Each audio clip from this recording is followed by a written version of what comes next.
नमस्कार मंडळी, मी मिनाथ वारंग माझं सिंधुदुर्ग यूट्यूब चॅनलवर करतो तुमचं मनपूर्वक स्वागत. आज आपण आता आपल्या या साळगावमध्ये आणि साळगावमध्ये आपल्या दशावतार क्षेत्रातील एक विनोदी हास्य सम्राट कृष्णा घाटकर बुवा यांच्या घरी आपण जातो आणि त्यांच्या ठिकाणी असणारी गणेश मूर्ती ज्या आहेत त्या आपण बघणार आहोत आजच्या ब्लॉगच्या माध्यमातून. तसंच त्यांच्याकडून जाणून घेतो आहे काय नेमका सद्यस्थितीत त्यांचा अपडेट आहे, त्याच्यानंतर कोणकोणते दशावतार कलाकार या ठिकाणी आलेले आहेत त्यांच्या मदतीसाठी आणि गणेश मूर्त्या हे सगळं आजच्या ह्या ब्लॉगच्या माध्यमातून दाखवण्याचा प्रयत्न असणार आहे माझं सिंधुदुर्ग मिनाथ वारंग यूट्यूब चॅनलच्या माध्यमातून. पाठीमागे त्यांचं घर आहे आणि त्या घराकडे आपण जाणार आहोत.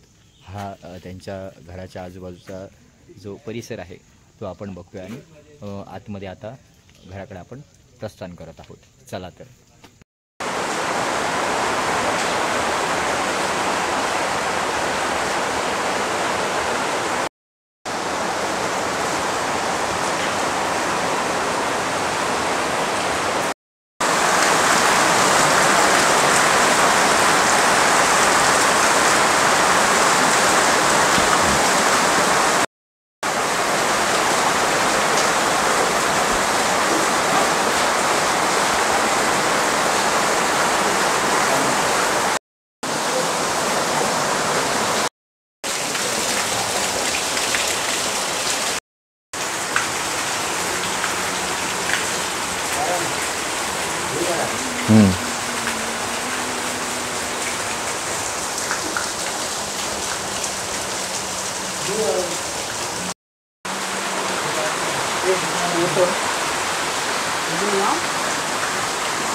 आपण या ठिकाणी आलेलो आहोत आपल्या या दशावतार क्षेत्रातील एक हास्य विनोदी सम्राट आणि त्याचप्रमाणे या गणेश मूर्त्या ज्या आहेत मूर्तिकार जे आपल्या सिंधुदुर्ग जिल्ह्यातील आहेत. साळगाव गावातलं हे रत्न आहे. सन्माननीय कृष्णा घाटकर काका आपल्यासोबत आहेत आणि ह्यांच्या दशावतार क्षेत्रासोबतच अन्य जो काही व्यवसाय आहे म्हणजे गणेश मूर्त्या करणं आणि त्यांची यंदाची जी आतुरता लागली आहे भाविकांना गणपती बाप्पांच्या मूर्त्या ज्या आहेत त्या या ठिकाणी तयार होत आहेत. शेवटच्या टप्प्यावर या ठिकाणी काम चालू आहे. आपण त्यांच्याशी चर्चा करतो आहे. नमस्कार काका. हां बोला. आज या ठिकाणी अवघे 4 ते 5 दिवस या गणपतीच्या उत्सवासाठी राहिलेले आहेत. हे काम जे आहे साधारणतः कशा टप्प्यात सुरुवातीपासून कशा रीतीने तुम्ही या ठिकाणी संपन्नतेकडे आणतायत, काय सांगाल दर्शकांसाठी? आम्ही आता नाही म्हटलं तरी जवळजवळ 2.5 महिने झाले सुरुवात केली मातीकामापासून. सुरुवातीपासून हळूहळू बरोबर. आम्ही काम करताना कधी रात्री 1 वाजेपर्यंतच काम करतो, जास्त रात्रभर असं नाही. आणि आज आमचं काम जवळजवळ 95% पूर्ण झालेलं आहे. साधारणतः 95% काम पूर्ण झालेलं आहे. 5% शेवट काही जी किरकोळ कामं शिल्लक आहेत, बारीक सारीक. रेखणी 90-92 गणपतींची पूर्ण झालेली आहे. सोनेरी काढून झालेली आहे. इतर फक्त सजावट कुठेतरी बारीक सारीक कामं शिल्लक आहेत, ती आता जोरात चालू आहे. ही जी सजावट आपण बघतोय प्रत्येक गणपतीला मण्यांचं किंवा जे काही दागिने आहेत त्याच्यानंतर कापडी स्वरूपात त्यांना शेले किंवा त्यांचं जे सोवळं जे आहे हे सगळं आहे. म्हणजे ही जी काही तुमची कला आहे अंतर्गत तुमच्याकडे आहेत. पण ह्या 2.5 महिन्यात कशा रीतीने तुम्ही ते साध्य करताय, कारण खूप किचकट काम आहे? हो, आम्ही कधी आमच्या जीवाला त्रास देत न देता हे सगळं काम करत असतो. आणि आम्ही घाई करून लोकांसारखे रात्रभर जागरण कर असं नाही. पहिल्यापासून एक लेवलमध्ये काम चालू असतं आमचं. त्यामुळे हे आम्हाला सर्व साध्य होतं. आता हे नाही म्हटले तरी 15 ते 16 गणपतींना आम्ही सवळी कापडी नेसवलेली आहे. 25 ते 30 गणपतींना हे दागिने मण्याचे लावलेले आहेत, डायमंड वगैरे. शेवटी अजून त्याप्रमाणे आम्हाला ते करावं लागतं. लोकांच्या आधुनिकतेचा आणि लोकांची आवड आणि लोकांनी दिलेली मागणी त्या पूर्ततेसाठी हा सगळा अट्टहास पूर्ण त्यांचा करत आहात. साधारणतः ह्या गणेश चित्रशाळेमध्ये कोणकोणत्या गावातून या ठिकाणी भाविक आहेत ते पाठ देतात? जवळजवळ नाही म्हटलं तरी आता गोव्या वास्कोचा एक गणपती आहे आमच्याजवळ, बांदा साईड वापोलीचा एक गणपती आहे, इकडे माणकोली नांदेली असे बाहेरचे सुद्धा गणपती आहेत आणि इतर गावातले. गोव्यातील जे या ठिकाणी पाठ देत आहेत त्यांच्यापर्यंत हे गणेश मूर्तिकार इथे आहेत हे कसं कळालं? काय आम्ही 2 वर्षापूर्वी मालवणचे गणपती 2-3 केले होते आणि ते गणपती त्यांच्या पाहुण्यांचे होते. त्यावेळी पाहुण्यांकडे ते आल्यानंतर त्यांनी ते आमच्या मूर्त्या बघितल्या आणि दुसऱ्या वर्षात ते त्यांना आमचा पत्ता घेऊन आम्हाला शोधत आले. आता 3 वर्ष झाली त्या माणसांना. आमच्याजवळ एकच गणपती वास्कोला पूर्णपणे नेतात आणि तो सुद्धा मातीचाच हवा त्यांना. साधारण 3.5 फूटपर्यंत गणपती आम्ही करून देतो त्यांना. वास्को म्हणजे साधारणतः महाराष्ट्र बॉर्डर झाली, त्याच्यानं गोव्याची बॉर्डर जी संपते त्या ठिकाणाहून सुद्धा अशा स्वरूपाचे भाविक वाट काढत या ठिकाणी आलेले आहेत आणि तुमच्याकडून ही गणपती बाप्पांची मूर्ती जी आहे ती नेत आहेत. साधारणतः सद्यस्थितीत महागाई खूप वाढलेली आहे आणि हा जो ताळमेळ आहे तो कशा रीतीने बसतोय की नाही बसत, तुमचा एक अनुभव? ताळमेळ बसतो, नाही असा नाही. कुठलाही शेवटी व्यावसायिक माणूस शेवटी आपला व्यवसाय करताना ताळमेळ बसवूनच केला पाहिजे शेवटी. आणि गिरायकाची एखादा लांबून गिरायक आला तर त्याच्याजवळ 10,000 दे असं आम्ही सांगू शकत नाही. तो आमच्याजवळ आमची कला बघून येतो. मग आमच्या कलेचा सुद्धा प्रसार माध्यम आहे ते, त्यामुळे ते काही आम्ही नाकारू शकत नाही. तरीसुद्धा आत्ता प्रत्येक माणसाला कळतं महागाई, रंगकाम किती असतं, रंग महाग किती, मातीसुद्धा महाग. त्याच्यामुळे काही तसा आम्हाला काही म्हणजे मोठा तोट्याचा धंदा नाही. म्हणजे निश्चितच गणपती बाप्पाने ही जी काही तुमच्याकडे कला आहे त्याचा तुम्हाला कोणत्याही प्रकारचा त्रास न देता आणि स्वतः जे तुमचं गिराईक आहेत, भाविक जे आहेत ते स्वतः तुमच्या या कलेचा विचार करून योग्य तो भाव त्या ठिकाणी देत आहेत. अशा कोणत्याही स्वरूपाची तुमच्याकडे तक्रार नाही किंवा कोणत्याही प्रकारचा तुम्हाला तोट्याचा हा विषय संभवत नाही. म्हणजे तो एक तुमच्याकडे प्लस पॉईंट आहे. साधारणतः हे कलर्स वगैरे आहेत, तुम्हाला वर्ष किती आली साधारण ह्या गणेश चित्रशाळेत? माझी आता सुरुवात नाही म्हटली तरी कमीत कमी 35 वर्षापेक्षाही जास्त झाले, 1-2 वर्ष. बरोबर. ह्या 35 वर्षाचा हा मला जो प्रश्न विचारायचा होता तो म्हणजे सद्य स्थितीत तांत्रिक युगात टेक्नॉलॉजी वापरून करून रंगकाम वगैरे सध्या केलं जातं, पण 35 वर्ष काळ म्हणजे मागील नाही म्हटलं तरी किमान 15 ते 18 वर्ष तुम्हाला नैसर्गिक रंग किंवा काय ह्याचा तुम्हाला विचार करून त्या ठिकाणी गणपती बाप्पांचे रंग किंवा इतर कामं करावी लागत होती, कारण त्यावेळी साचेसुद्धा कमी असायचे. मग त्यावेळेचा काळ कशा रीतीने तुम्ही तो त्या ठिकाणी जोपासलात? त्यावेळी कसं साचा नव्हते, पण याच्याकडून त्याच्याकडून दुसऱ्या पेंटरकडून मागून आडून अशी पद्धत होती. आता कसे साच्याचे खूप प्रकार झाले, भाड्याला मिळतात. त्यावेळी हा प्रकार नव्हता. कुठेतरी मातीचे सुद्धा साचा आम्ही वापरलेले आहेत, सिमेंटचे साचा होते, प्लॅस्टरचे साचा कमी किरकोळ. हातीने वाकडे तिकडे गणपती आम्ही पहिले सुरुवातीला सुद्धा करत होतो, म्हणून इथपर्यंत पोचलो. अगदी बरोबर. आणि ही जी सुरुवात आहे आवड, 35 वर्षापूर्वी जी आवड निर्माण झाली ती कशा रीतीने आली? दशावतार क्षेत्रामध्ये सुद्धा साधारणतः तोच कालावधी असेल. मग कशी आवड निर्माण झाली ह्या गणेश चित्रशाळेत? लहानपणापासूनच मला चित्रकलेची आवड होती अगोदर, शाळेपासूनच. नंतर आमचे मामा पेंटर असल्यानंतर आम्ही 10वीतून शाळा सोडल्यानंतर 2 वर्ष मामांकडे काम करण्यासाठी गेलो आवड असल्यामुळे. आणि मग 2 वर्षानंतर एका बाजूच्या शेजाराच्या मुलानं म्हटलं आपण गणपती करूया, म्हणून वाडीतली 10-15 गणपती केले आणि तिथून सुरुवात झाली. स्वतः ह्या कलेत आवड पाहिजे तरच तो कलाकार होऊ शकतो, हे मी माझं वैयक्तिक मत सांगू शकतो. निश्चितच, कारण मागच्या काही महिन्यामध्ये तुम्हाला थोडंसं आजारपणसुद्धा आलं होतं आणि हे सगळं बाहेर काढून आणि ही सगळी कृपा फक्त त्या गणपती बाप्पाची आहे. कारण दशावतारमध्ये गणपती बाप्पा, त्याच्यानंतर दशावताराचा सीझन झाल्यानंतर पुन्हा तुम्ही जून महिन्यापासून गणपती बाप्पांच्या सानिध्यात, म्हणजे वर्षाचे 12ही महिने तुमच्यासोबत गणपती बाप्पा असल्यामुळे कोणत्याही प्रकारचा त्रास, इडापिडा तुम्हाला टच करू शकत नाही. आणि ही कृपा ह्या फक्त आणि फक्त गणपती बाप्पाचीच आहे. त्याच्यानंतर सध्या आता नाही म्हटलं तरी 2-4 दिवसावर गणेश चतुर्थी आलेली आहे.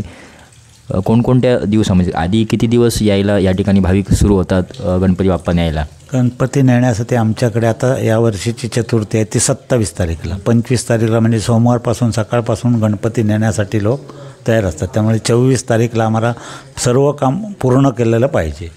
24 तारीखला पूर्ण काम असणार आहे. 27 तारीखला गणेश चतुर्थी येते. त्याच्यानंतर आता जाता जाता एक प्रश्न रसिक प्रेक्षकांसाठी उत्सुकता असणार आहे. पुन्हा एकदा मध्यंतराच्या 2-3 महिन्याच्या कालावधीनंतर तुम्ही पुन्हा एकदा दशावतार क्षेत्रामध्ये त्याच ताकदीने त्याच जोमाने उडी घेत आहेत. पुढे खंय असो प्रश्न प्रत्येक रसिकांचो असता, त्यांना काय उत्तर देशात? नाही, मी आता पुढे बाळकृष्ण गोरे दशावताराक म्हणजे त्या मालकाक शब्द दिलेलो असं आहे. त्यांचं एक नाटकसुद्धा त्या दिवशी आम्ही गोव्यात केलेलं आहे.